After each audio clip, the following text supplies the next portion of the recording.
एक गांव में एक परिवार रहा करता था जिसमें एक पति पत्नी राज और साक्षी और उनकी 8 साल की छोटी बेटी नीना रहा करती थी।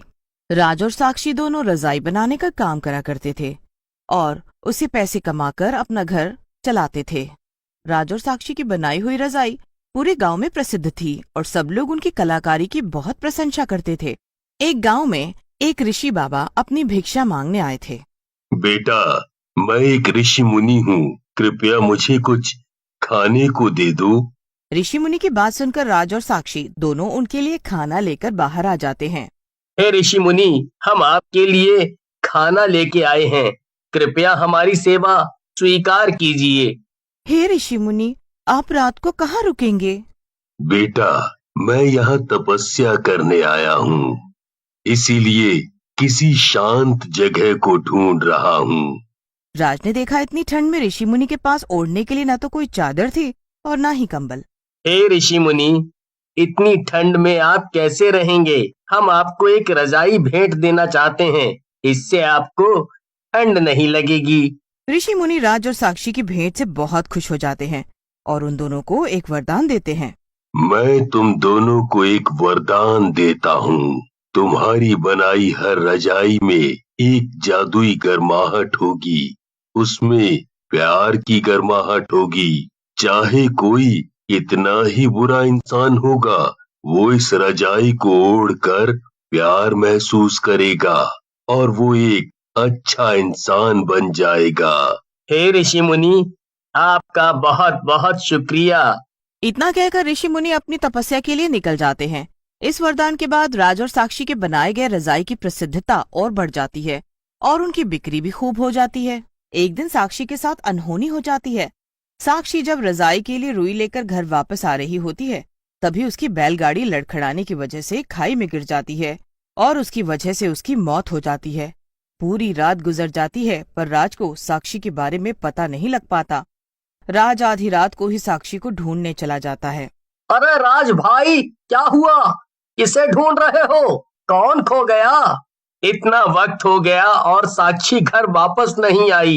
अरे तो अकेले क्यों ढूंढ रहे हो? मैं भी मदद कर देता हूँ। गांव वाले थोड़ा आगे जाकर देखते हैं, खाई में कोई औरत गिरी पड़ी है। गांव वाले जल्दी से राज को खबर देने जाते हैं। राज जैसे ही साक्षी को देखता है वो बहुत रोता है। राज साक्षी के बिना बहुत कमजोर पड़ जाता है, जिसकी वजह से वो काम पर भी ध्यान नहीं दे पाता। एक दिन राज की बेटी नीना रोती हुई स्कूल से वापस आती है। पापा, आज स्कूल में मैडम ने सबके सामने बहुत डांटा। क्यों बेटा, तुमने कोई गलती करी थी क्या? नहीं पापा, स्कूल की फीस 3 महीने से नहीं दी, इसीलिए मैडम ने बोला कि अगर अगले महीने तक फीस नहीं भरी तो स्कूल से निकाल देंगे। राज ये सुनकर बहुत दुखी हो जाता है।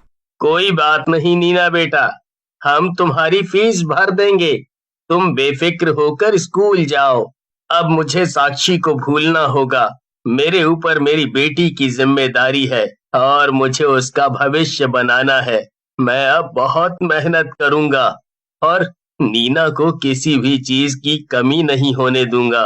राज जी जान से 1 महीने तक काम करता है और नीना की फीस भर देता है।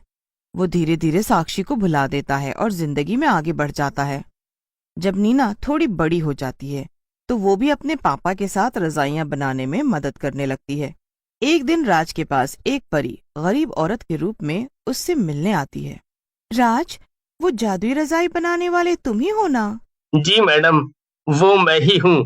तुम बताइए, आपकी क्या सेवा कर सकते हैं? मेरे घर में बच्चे ठंड की वजह से बीमार रहते हैं और मैं चाहती हूँ कि तुम उन सबके लिए रजाइयां बनाओ जिससे उन्हें ठंड ना लगे। राज उसकी बात सुनकर बहुत भावुक हो जाता है और रजाइयां बनाने के लिए राजी हो जाता है। 2 दिन बाद फिर परी राज से मिलने आती है। राज, क्या मेरे बच्चों के लिए रजाइयां तैयार है? अरे हाँ हाँ, अब उनको ठंड नहीं लगेगी, आप रजाइयां ले जाइए। परी राज के काम से बहुत खुश होती है और अपने असली रूप में आ जाती है। अरे पापा, ये तो परी है, कितनी सुंदर है ये।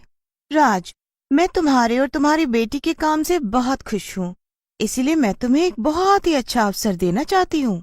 मैं तुम दोनों की शुद्ध आत्माओं को शरीर से निकालकर अपने जहां में लेके जाना चाहती हूँ, जहाँ तुम हमारी दुनिया के लिए रजाइयां बनाया करोगे वहाँ तुमको किसी भी प्रकार का कोई दुख नहीं होगा। राज ये सब सुनकर बहुत उत्साहित हो जाता है और परी की बात पर सहमति दे देता है। परी राज और नीना के सामने कोई जादुई मंत्र बोलती है और वो दोनों अपने शरीर को छोड़कर एक नई दुनिया में चले जाते हैं।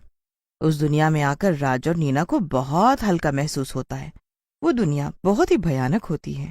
वहाँ हर जगह से डरावनी आवाजें आ रही होती हैं। वो दुनिया बहुत ही रहस्यमयी होती है। पापा, मुझे बहुत डर लग रहा है। मुझे तो वो परी भी यहाँ दिखाई नहीं दे रही है। उस परी ने हमें झांसा दिया है। वो हमें भूतिया दुनिया में ले आई है और हमें भूत बना दिया है। पापा, हम यहाँ कहाँ रहेंगे और हम तो यहाँ किसी को भी नहीं जानते। तभी उनके सामने एक चुड़ैल प्रकट हो जाती है। कैसी लगी हमारी दुनिया? पापा, चुड़ैल, यहाँ चुड़ैल है। तुम कौन हो? हम यहाँ क्या कर रहे हैं? तुम दोनों ने मुझे नहीं पहचाना। मैं वही परी हूँ जिसने तुम्हें नई दुनिया में आने का वादा किया था। यही है वो नई दुनिया। अब तो तुम यहाँ आ गए हो। अब तुम मेरी मर्जी के बिना यहाँ से बाहर नहीं जा सकते और न ही तुम्हें तुम्हारा शरीर मिल सकता है। तुम्हारा मुझसे और मेरी बेटी से क्या काम है? तुम्हारे हाथ में जादू है और वो जादू बहुत कीमती है। मैं उसे अपने लिए इस्तेमाल करना चाहती हूँ। इतना कहने के बाद चुड़ैल राज और नीना को भूत बनाकर अपने पास बंदी बना लेती है और उनसे एक बहुत बड़ी रजाई बनाने को कहती है। पापा, मुझे अब बहुत डर लग रहा है।